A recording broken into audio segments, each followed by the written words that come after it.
Now we have one from Michael Snyder's site, the Economic Collapse blog. Let me say, boy, it feels good to be back in the crypto cave. Power on, air in here running. Knowing that when I leave here, go to the house, AC's been on, take a nice shower, which I had to take a shower at my sister's house a couple days ago. A lot of stuff we all take for granted, electricity and all this stuff, and you have a hurricane come through. Again, I'm normally a bit of a prepper, but I was in between this house buying, I can't get all this stuff, can't install my solar panels, can't do all that stuff. Coulda, shoulda, woulda had a generator, but again, am I going to go out and buy a giant 20 kilowatt generator that if the house falls through, I got to take it with me somewhere that I'm going to rent, potentially, no. Anyways, you know that story. So he's got an article here. And again, this isn't so much about Hillary, by the way. It's more about universal basic income, which I keep seeing these stories and I keep reporting them because I think I know where the world's heading. And it has to do with universal basic income coming to a planet near you soon. Hillary almost proposed a universal basic income in 2016. And the idea is catching fire among grassroots Democrats. Should you get free money from the U.S. government every month simply for being alive? That may sound like a crazy idea to many of us, but the truth is that this will likely be one of the biggest political issues in the 2020 presidential election. At this point, 40% of all Americans already prefer socialism to capitalism. And let me just say why that is, in my opinion, but I think I know why.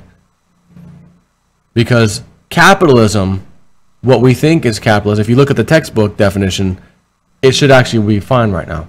But we look around and it's not fine, and we're blaming capitalism, but this is crony capitalism. This is fake capitalism. This is market rigging capitalism. This is not real capitalism. So naturally, everybody would say, oh, I prefer socialism over whatever this is. But unfortunately, they're saying whatever this is actually capitalism, and it's not. It's crony capitalism. So it doesn't really count, yet that's what we keep hearing. So at this point, 40% of all Americans already prefer socialism to capitalism, and the concept of a universal basic income is starting to catch fire among grassroots Democrats. Many liberals are convinced that the time has come to fight for the right to a minimum standard of living. And one study by a left-leaning group found that giving every adult in the country $1,000 each month would increase the size of the U.S. economy by more than $2 trillion. And they said, actually, looks like this was posted from CNBC, this little quote here. Giving every adult in the United States a $1,000 cash handout per month would grow the economy by $2.5 trillion by 2025, according to a new study on universal basic income. The report was released in August by the left-leaning Roosevelt Institute. Roosevelt Research Director Marshall Steinbaum, Michaelis Nikiforos at Bard's College Levy Institute, and Gennaro Zezza at the University of Cassino and Southern Lazio in Italy co-authored the study. What an incredible idea, huh? All we have to do is give out free stuff and the economy grows like magic. And the study also discovered that the larger the universal basic income is, the more the economy would grow.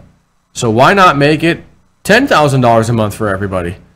Well, it turns out that there's a catch. According to the study, the economy only grows if the universal basic income is funded by deficit spending. Oh, you mean adding to the debt? Oh. If we have to raise taxes to pay for it, there's no positive benefit to the economy at all. And again, they quote CNBC, these estimates are based on a universal basic income paid for by increasing the federal deficit. As part of the study, the researchers also calculated the effect to the economy of paying for the cash handouts by increasing taxes. In that case, there would be no net benefit to the economy, the report finds. No kidding. I'm going to give you, I'll gladly pay you for a hamburger Tuesday for a hamburger today. What was his name? From Popeye? The guy who always said that in my little Popeye cartoon? Stinky, Spinky, something, happy, whatever, gladly pay you tomorrow for a hamburger today. Oh, what a bummer. Getting free stuff from the government always sounds like a great idea until you realize that we are going to end up paying for it one way or another. Unfortunately, that little detail isn't stopping potential Democratic presidential candidates, such as Facebook's Mark Zuckerberg, yeah, we need him, from exploring the idea. And actually, it is being reported that Hillary Clinton almost made a universal basic income part of her platform in 2016. In her new book, What Happened, and in a recent subsequent interview with Vox editor-in-chief Ezra Klein, Clinton explains how she seriously considered including a version of universal basic income, a radical solution to poverty, currently being tested in cities and countries around the world as one of her platforms in the 2016 U.S. presidential election. As one of, whatever. The platform would have been called Alaska for America, in homage to the state's permanent dividend fund.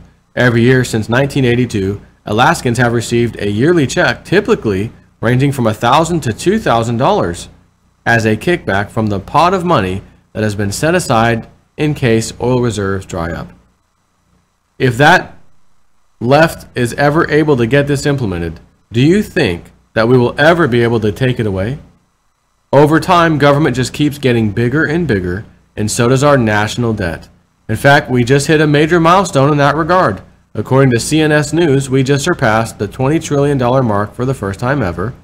The federal debt officially surpassed $20 trillion for the first time on Friday, as the debt subject to the legal limit set by Congress jumped $317 billion plus in one day following President Trump's signing of a spending and debt limit deal that would fund the government through December 8th. If the left wants a universal basic income, they're going to have to get the money from somewhere. Our budget deficit is already larger than the entire GDP of Argentina, and hardworking Americans are already being taxed to death. And Trump wants to put his tax plan together that taxes us less, which means less money to pay for something like this, right? The truth is that the money simply isn't there. As it is, we need to dramatically cut back our borrowing because the path that we are currently on leads to national suicide. Just consider the following numbers. Here's the problem. The national debt is growing much faster than the U.S. economy. In fiscal year 2016, for example, the debt grew by 7.84%. Yet even when including the benefits of inflation, the U.S. economy only grew by 2.4% over the same period. This is not even close to the realm of being sustainable. We are steamrolling toward an inevitable financial collapse, and yet most Americans don't seem to care. And thanks to our rapidly aging population, our entitlement spending is set to absolutely explode in coming years. Following comes from David Stockman. And you know him, he worked under the Reagan administration. The federal spending machine is almost entirely on autopilot and heading for disaster owing to ballooning populations and debt. 10 years from now, the combined cost of mandatory programs and debt service will reach $5.12 trillion compared to just $2.87 trillion during fiscal year 2018. Entitlement spending will be nearly double, even if Congress took a 10-year recess.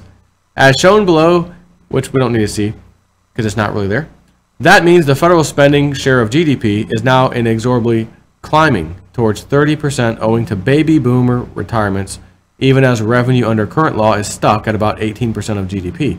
The CBO's latest projection of the widening fiscal gap, soon more than 10% of GDP annually, leaves nothing to the imagination. There is no such thing as free money. In the end, we all have to pay for the free stuff that the government gives out. But the free stuff army is going to continue to demand more free stuff from the government, and the Democrats are going to be more than happy to give it to them. To many of you, this may sound like complete and utter insanity, but the truth is that the path that we are already on is completely insane as well. If we don't find a way to right the ship, it is just a matter of time before it goes under, and anyone that tries to tell you otherwise is not being straight up with you. Michael Snyder is a Republican candidate for Congress in Idaho's 1st Congressional District. That's his site here, by the way, I'm reading from. And you can learn how you can get involved in the campaign on his official website. His new book, titled Living a Life That Really Matters, is available in paperback and for Kindle on Amazon. So again, let's talk about this basic income. Let's say they implement it in a way that it doesn't go onto the national debt, like somehow it just gets added to the Federal Reserve's balance sheet and there's no interest owed on it. We'll just, whatever, we'll just stick it over in a special grouping and we don't have to pay for it. $1,000 a month for every man, woman, and child. Or maybe just the adults, whatever, right? Houses are at a certain level right now. They're too high. Mortgages, etc. House prices are, again, at all-time highs. Too high. Rent, also all-time highs, way too high. Which leaves less money to spend on everything else, which is why these numbers I give you every day, these videos I do every day, are showing you the system is failing. We have less money to spend. It's not going to end well. So if they come in and all of a sudden hand you, your husband, your wife, whatever, two of you, $2,000 a month coming in now from two people, a lot of you could say, oh my God, that's our mortgage. A lot of people could say that. That'll cover my mortgage. Hey, great. Our mortgage is now paid for by Uncle Sam, and we've got some left over. We only pay $1,500. We pay $1,600. We pay $1,800. Whatever it is. You got a little bit left over. Great. What's going to happen to housing prices again? They're going to shoot straight up because everyone has all this extra money. Now everything, not just housing, is worth more because we have this extra money being flooded in. So for everybody that owns a house and has a mortgage, that's fine because you're locked in. And you now got $2,000 a month helping you out. This is beautiful. But for the rest of the world, the rest of the people, kids go into teenagers become adults, they go and buy a house. Right, life is continuing on. Things are happening. People are getting older. People are moving out. They're having kids. You know what I mean? Hey, I'm a first-time home buyer. Oh, well, you thought house prices were at an all-time high back in 2017 again? You ain't seen nothing. So now these new home buyers have to go buy a house that was $250,000 in 2018, we'll call it. And then in 2020, it's now $400,000. It's double. So their little $2,000 a month goes into this, and now they got to come up with another whatever amount to pay the mortgage, which basically means nothing happened. It's the same if it was $200,000 or $400,000. Except with this difference, actually. When it was $200,000, had they already bought the house when the universal income thing kicked in, their mortgage is paid for every month by this system, automatically. But if they didn't own a house, sure, they're still getting their $2,000 a month, bonus income, whatever, universal income. But now they're going to have to buy stuff. Cars are going to go through the roof. Houses are going to go through the roof. So now that's $400,000. Their $2,000 that they're getting in every month is going to go to make some of the payment of the house. And then they're going to have to dig deep in their pockets to come up with the rest of the money to pay the mortgage. Because you ain't paying $2,000 a month on a $400-something mortgage. It's going to be a little bit extra. Okay? So again, this cannot work. It may appear to work at first, but until everything else kicks in. Now again, if the government comes out and then puts price controls on everything and determines houses and stuff, and you can't go higher than that. No, you can't go higher than that. Cars this, food this. Again, we're in full-blown socialism at that point. However, if they go and do that while implementing universal basic income, they can kind of control that. But then they're telling everybody what your device, what your labor, what your product is worth, and you can't change the price. So, again, it'll be a failure. Take care.